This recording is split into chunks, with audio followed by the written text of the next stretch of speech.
오늘 우리에게 주시는 하나님의 말씀 예레미야 48장 11절부터 25절까지 말씀입니다. 자, 48장 말씀에는요, 모압에 관한 말씀을 하고 있습니다. 모압에 관한 말씀의 특징이 몇 가지 있는데요. 이 모압 지방은 어디냐면 사해 동쪽 지역입니다. 그래서 출애굽 때부터 이스라엘의 원수 역할을 했던 그 나라가 바로 이 나라고요. BC 582년에 바벨론이 침공하여서 거의 초토화되고 난 다음에 아랍인에게 멸망당하는 그런 나라가 바로 모압입니다. 특징이 있는데요. 굉장히 많은 분량을 할애하고 있습니다. 블레셋이나 애굽도 작았는데 이 모압은 더 많이 하고 있단 말이죠. 무슨 말이냐면 이스라엘의 심각한 적이었다라는 사실을 우린 추측해 볼 수 있고요. 그 다음에 특징은 도시의 이름이 굉장히 많이 등장합니다. 25개나 등장하는데요. 구체적으로 그런 파멸을 예언하고 있다는 것입니다. 이것은 무슨 말이냐면 이사야 15장 16장에도 또 동일하게 이 도시들이 다 등장하고 있거든요. 심판의 예언도 등장하고요. 그래서 다시 한번 말씀이 확실하다는 것을 얘기하고 있습니다. 자, 그렇다면 이 모압은 무슨 죄 때문에 하나님께서 심판하실까요? 말씀해 보니까 내 업적과 보물을 의뢰하였으므로, 더 쉽게 말하면 너희가 교만하였으므로 이 심판을 당할 것이다 라고 얘기합니다. 그러면 그냥 내가 지금 잘 살고 있으니까 그냥 어깨 힘 좀 주고 이렇게 하면 바로 심판당합니까? 여기서 말하는 교만은 그런 교만을 넘어섭니다. 오늘 본문에 보시면 모압은 젊은 시절부터 평안하고 포로가 되지 않았습니다. 그래서 모압을 좋은 술로 비유를 하고 있거든요. 자, 보십시오. 정말 떵떵거리고 잘 살면서 예전부터 평안하였고 전쟁이 없었던 그런 곳이었습니다. 그러니까 자연스럽게 하나님을 섬기지 않게 되는 겁니다. 내가 부유하니까 하나님의 필요성을 못 느끼는 거죠. 그래서 하나님께서는 좋은 술로 비유했던 그 모압에게 이제 술을 다른 곳으로 옮겨 담을 것이다. 이게 심판의 예언이거든요. 옮겨 담을 사람을 보낼 것이다. 그 사람은 바로 바벨론의 느부갓네살 왕이 되겠죠. 자, 그러면서 추가 설명을 이렇게 합니다. 너희 모압이 이스라엘이 베델을 의뢰하였던 것처럼 이라고 얘기하는데, 자, 베델은 어디 있냐? 베델은요, 솔로몬 이후에 이스라엘이 두 개로 갈라집니다. 남유다와 북이스라엘로 갈라지거든요. 북이스라엘의 왕이 누구냐면 여로보암이었고 남유다는 르호보암이었습니다. 자, 여로보암이 10지파를 데리고 북이스라엘을 이제 딱 만들었는데 이 10지파들이 지금 불안해하는 거예요. 왜냐하면 예루살렘 그 성전이 어디 있었냐? 남유다에 있었거든요. 그 사람들이 계속 우리가 성전으로 가야 된다, 성전 하나님이 거하시는 곳으로 내려가야 된다 라고 하면서 정치적인 세력이 밑으로 계속 내려가는 거예요. 그러니까 이 여로보암이 베델이라는 곳에다가 금 송아지를 딱 만들어 놓고 이곳에서 예배하면 된다 이렇게 얘기합니다. 이 금송아지를 섬기는 것이 하나님을 섬기는 것이다 라고 얘기하면서 우상을 섬기도록 만들었던 사람이 바로 이 왕이었단 말입니다.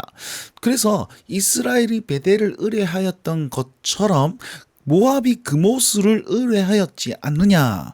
자, 그모스는 우상인데요. 모압의 수호신인데 그모스는 어떻게 예배하느냐? 사람을 제물로 바치는 그런 인신 제사를 드렸던 것입니다. 그래서 이스라엘이 베델을 의뢰했던 것처럼 너희가 수치를 당할 것이고 모압이 그모스로 말미암아서 수치를 당할 것이다라고 얘기합니다. 아니, 이스라엘이 베델을 의뢰하여서 이스라엘이 망했지 않습니까? 그렇게 수치를 당한 것처럼 너희가 그모스를 의뢰하여서 너희가 수치를 당할 것이다, 망할 것이다 라고 말하는 것입니다. 자, 그래서 여기 보시면 교만은요, 내가 가진 것에 만족하면서 떵떵거리고 사는 것을 교만하다라는 것이 아니고 하나님 외에 다른 재물이나 다른 우상을 섬기는 것, 하나님 외에 다른 것을 더 의지하는 것, 그것을 바로 교만이라고 하나님께서는 정의하고 계신 겁니다. 모압은요, 하나님 외에 재물, 평안함, 자기의 그런 어떤 것을 보물, 업적을 이제 더 의뢰하였고 그모스를 더 의뢰하였기 때문에 하나님께서는 징계하십니다. 만군의 여호와라 일컫는 왕께서 너희를 황폐하게 하고 성읍이 사라질 것이며 장정들은 죽을 것이고 재난과 고난이 닥치게 할 것이다 라고 얘기합니다. 자, 하나님을 소개하는데 만군의 여호와라 일컫는 왕이다. 온 나라의 열방의 왕이 되신 분이 바로 우리 하나님이심을 나타냅니다. 뭐라고 얘기하냐면 강한 막대기 아름다운 지팡이가 부서졌는고라고 말하게 될 것이다. 강한 막대기는 모압이고 아름다운 지팡이도 모압입니다. 모압의 그런 평안한 업적들, 그 다음에 보물을 의지하는 그런 그것들, 자기들이 내세웠던 그런 모든 교만함들을 강한 막대기 아름다운 지팡이라고 표현하였습니다. 자, 구체적으로 모압이 어떻게 심판을 당합니까? 디몬에 따라라고 얘기하면서 얘기를 하는데, 디몬은 아마도 모압의 수도였을 것이다, 아니면 수도에 맞먹는 그런 거대 도시였을 것이다 라고 추측합니다. 근데 따라라고 얘기하고 있죠. 이건 비꼬는 말입니다. 자, 모압은 롯의 후손이거든요. 아브라함의 조카 롯 기억합니까? 이 롯이 저기 어디냐, 소돔과 고모라로 가지 않습니까? 그래서 아브라함은 택한 백성이고 롯은 택한 백성이 아니라는 뜻입니다.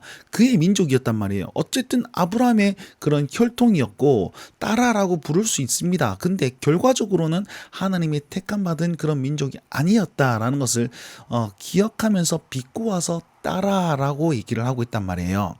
자, 그러면서 내 영화에서 내려와 메마른 데 앉으라. 자, 교만한 자리에서 겸손하게 될 것이다. 메마른 데 앉으라라는 말은 원어적으로 오물에 앉으라 라는 것으로 가능한 표현입니다. 네가 똥구덩이에 앉아라 이렇게 얘기하고 있고, 파멸하는 자가 내려와서 네 요새를 깨뜨릴 것이다 라고 하면서 디몬에서 사람들이 도망가가지고 아로엘까지 내려갈 것이다. 그럼 거기에서 사람들이 물을 것이죠.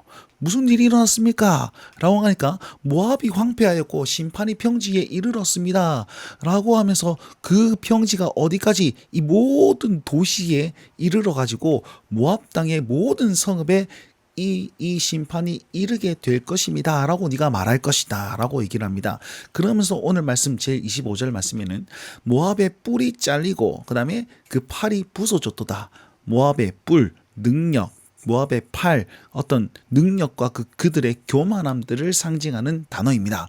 자, 결국은 그들의 교만함을 꺾으시는 하나님입니다. 교만함이 뭐라고 그랬습니까? 자기의 소유를 하나님보다 더 의지하고 자기의 그 우상을 하나님보다 더 의지하는 것, 그것이 교만이다라고 정의를 했단 말이죠. 그래서 우리는요, 하나님을 섬기고 다른 것을 더 소중히 여기는 것, 그것을 끊어버리고 나아가야 된다라는 것이 오늘 우리에게 주시는 교훈이 아닐까라고 묵상해 봅니다. 자, 이 말씀을 기억하시면서 삶에 적용해 봅시다. 모압의 심판의 미연 메시지는요, 교만함이라는 주제가 확실하게 드러납니다. 말씀드렸죠? 하나님을 의지하지 않고 다른 것을 더 의지하는 것, 그게 교만함입니다. 다시요, 하나님보다 다른 것을 더 의지하는 것, 교만함입니다. 그래서 우리가 하나님 위에 다른 것을 더 의지하고 있다면 모압과 같은 행동을 한다라고 생각하시면서 우리가 하나님 앞에 회개함으로써 주님만 더욱더 의지하며 살아야 되겠다라고 결단하시면 좋겠습니다. 두 번째는요, 그를 심판하시는 분이 누구시냐? 만왕의 왕이십니다. 열방의 왕으로서 하나님께서는 짜자잔 나타나셔가지고 모압의 교만을 탁 꺾으심으로 자기의 왕되심을 더 드러내시는 분이 하나님이시라는 것입니다. 자, 오늘도 나에게 이 말씀을 하시고 그 말씀을 이루심으로 모압보다 더 큰 왕이심을 드러내셨던 그 하나님께서 나에게 말씀하시고 나에게 또 그 말씀을 이루심으로 나의 왕, 그리고 이 시대의 왕으로서 드러내실 것입니다. 그러니까 오늘 그 왕 되신 하나님 앞에 겸손함을 가지고 주님을 더욱더 경외하며 경배하며 주님을 찬양하는 하루가 되어야 되지 않을까라고 묵상해 봅니다. 자, 이 말씀을 우리 삶에 구체적으로 적용해 보시고 또 하나님 더욱더 의지하며 살 수 있는 모든 운동원들과 성도님들 되시길 바랍니다. 이 말씀 붙들고 주님과 함께 동행하십시오. 날마다 주님과